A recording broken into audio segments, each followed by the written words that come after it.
Hey guys, welcome back. It's Unapologetic Book Nerd, and today I'm doing the Pass It On tag. I am very thankful to Jazzy from Jadiza Miller for tagging me on this book tag. I am so happy, I'm so excited to do this, and thank you so much for tagging me on it. All of you should go check out her channel. I will link it down below. Pass It On book tag is basically booktubers pass it on, and they pass on their ideas of their favorite books and questions. So without further ado, here is the Pass It On book tag. A fave book you want everyone to read.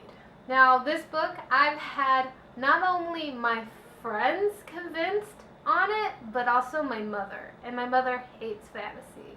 And that is The Six of Crows duology by Leigh Bardugo. I've mentioned this in my last episode and also probably several other times on this channel. And what I like about Six of Crows is that it tricks you into thinking it's going to be a typical YA book. It starts off with 6 ragtag group of gang members who get offered to do a heist for tons of money. These 6 ragtag group of members all come from different backgrounds and have different baggages that they carry with them as they do this heist. And it all comes out as they get triggered from their past. However, it's not done in a cliche way. You can tell Leigh Bardugo did her research when it came to this book. When I first tell people to read this book, they almost always roll their eyes because they're like, ugh, YA. But then after, they come up to me and tell me this is one of the best books they have read. The theme of this book is about being a survivor. And it's a very heavy theme, but it's also done with so much wit and with so much character that you don't feel burdened by it. And also, it's beautifully written. Leigh Bardugo is a beautiful writer. It's not dense with flowery language, but when it does have that kind of moment of artistic expression, it hits. And it's not overused, and it's done in a way that really emphasizes how the character feels. This is a character-driven book. It is incredibly well done, and I recommend everyone to read this. A book that would make the world a better place. My answer to that will be If I Was Your Girl by Meredith Russo. If I Was Your Girl is about a young 16-year-old girl named Amanda who's trans, and after a suicide attempt is left to go with her estranged father to start high school all over again. So this book really is about kind of being a trans person in the US and what a person might be dealt with. However, it's not preachy, and what really makes the book stand out is not just the story, but it's the letter to the reader that Meredith Russo writes. So she writes it in 2 parts. She writes it for cis readers, and she also then writes it for trans readers. I say, regardless, if you want to read the letter to the reader before or after you finish the story, you should definitely read it. I think it's the letter to the reader is what pushed this book to get a Stonewall Award. Although the story is great, the story is wonderful, the letter to the reader explains to you why it's not that big on representation. When I first read the book, I was kind of thinking, okay, where's the representation in this, right? Amanda is white, able to get transition bottom surgery, has a full stock of hormones, and she passes as a girl with almost no effort. For some of you, that might not feel well represented. It's in the letter to the reader that you figure out why Meredith Russo decided to do that. The lack of representation was purposely done in a way that was still respectful. And that is because Meredith Russo was trying to write a story about a trans person that is as palpable as ever to someone else, to someone who's not trans. Amanda, despite all of these privileges, you still feel constant danger for her. Although she is living her life and learning what it's like to be a teenage girl for the first time, you get so nervous about anyone finding out she's trans just for the fear of physical danger. That is so real in this book. And this is from a character with so much privilege, yet you are fearing for her safety almost constantly. And that's done on purpose for you to understand what it would be like for a trans person who isn't white, who doesn't pass it so easily, who is not or does not want to get transition surgery, or who doesn't have a full stock of hormones with them, or who doesn't have that much of a supportive family, and etc. and etc. and etc. The lack of representation is really done in a purposeful way that is still respectful.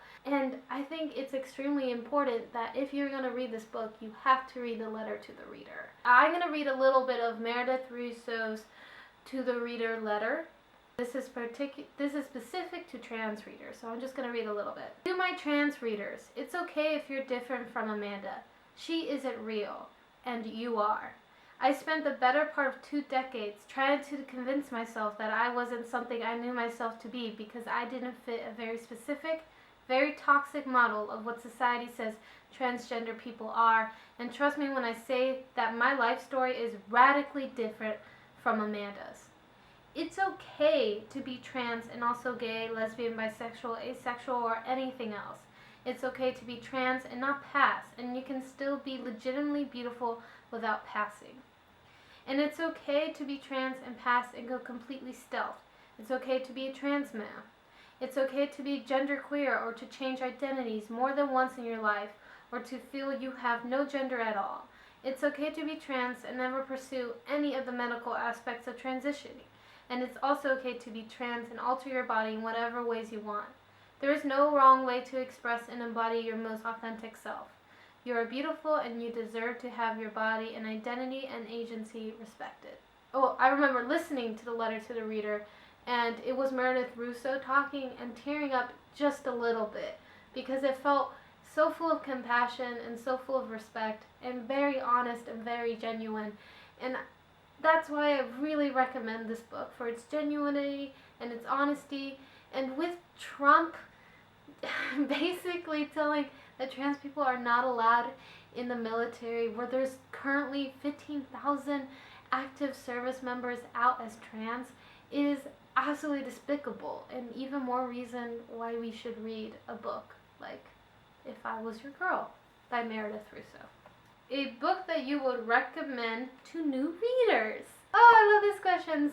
There's tons of books in my last video that are great for new readers because I was going back from my childhood into what are the new books that are impacting me now. So that's a good resource if you want to look at that. But just a quick preview of the books that I think will work really well for new readers is The School for Good and Evil by Saman Chani. Middle grade is a great place to start reading, regardless whether or not you're young, because despite the fact that it is written more simply, it's not written more simple in theme, and that is very clear in this book series. And the theme of what is good and evil and why stereotypically good is good looking and stereotypically evil is ugly looking is really delved into this book, and it also talks about gender politics in a really interesting way that's palpable for children.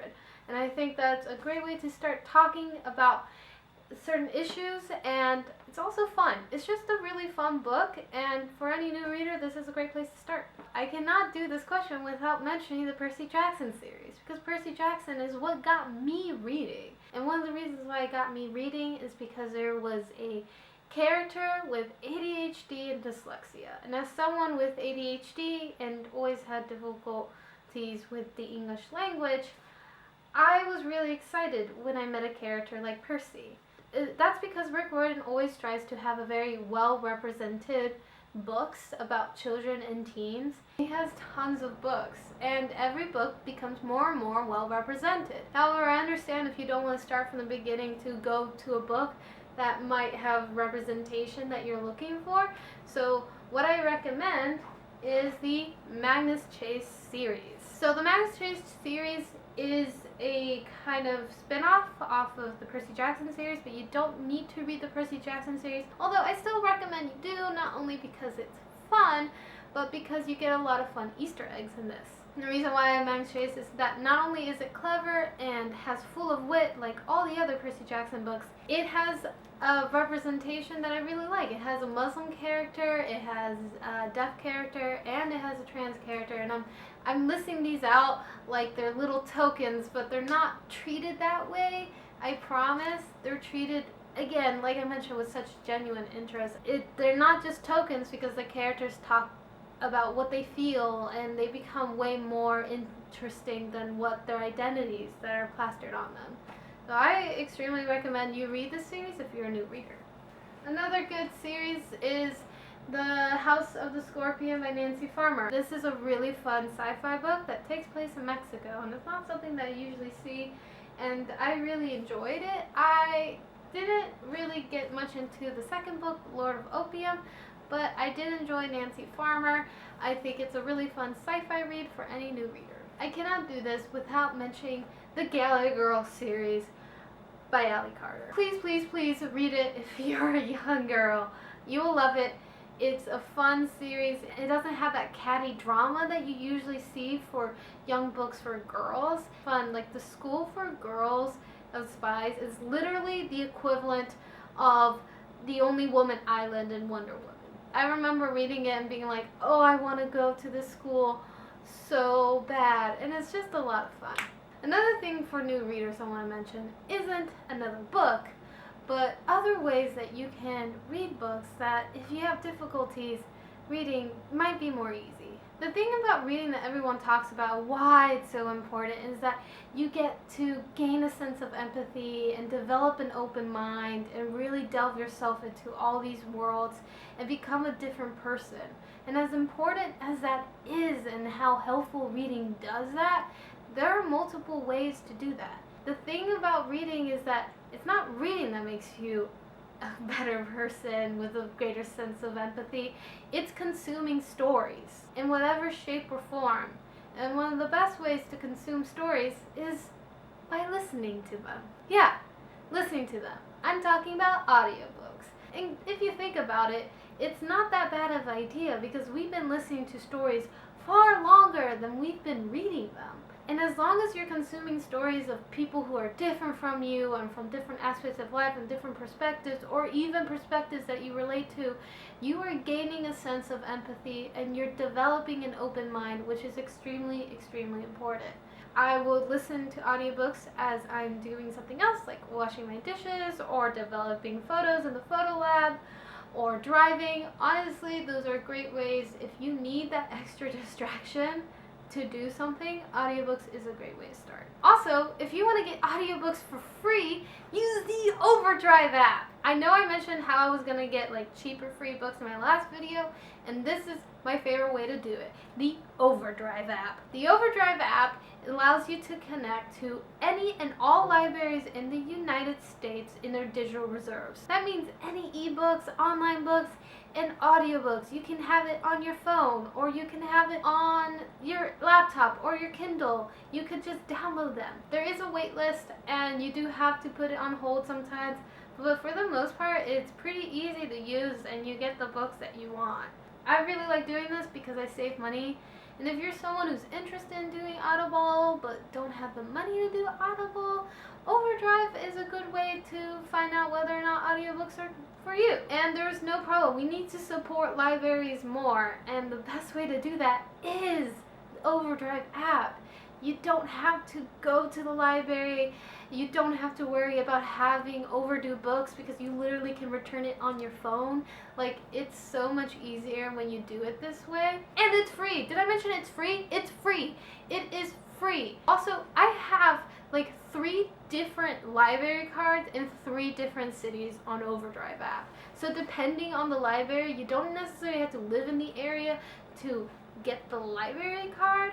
Also, if you live in a big city, you can get a library card specific for the digital reserves of all the libraries in your city. It is absolutely amazing. Go get the Overdrive app. You will save so much money, you will save so much time, and also let's remember, guys, it's not always about being a book collector, it's about being a book lover. Remember to read as much as you can or listen to as many stories as you can, because the importance is about consuming stories and making sure that we develop a sense of empathy and open-mindedness. Thank you, Jazzy, so much for tagging this. I really, really appreciate it. Thank you, Jazzy, for tagging me on this again. I just really appreciate that you are tagging me on to this booktube community, and I'm really, really excited. So without further ado, the person I am tagging on this tag is Saniya Walu from Saniya Walu Books. She's been a dear friend of mine for years, and I'm linking down her channel down below too. I've done that several times, and if you haven't seen her channel, please do. She reads so much, and she really strives to get books that are well represented, and she really wants to talk about diversity. So if that's where you want to go with your book channels, go check her out. This is Unapologetic Book Nerd. Thank you again, Jadiza Miller. I will see you guys later. It's Delfina Barriero. Like if you like this video, subscribe if you want to see more, and ciao.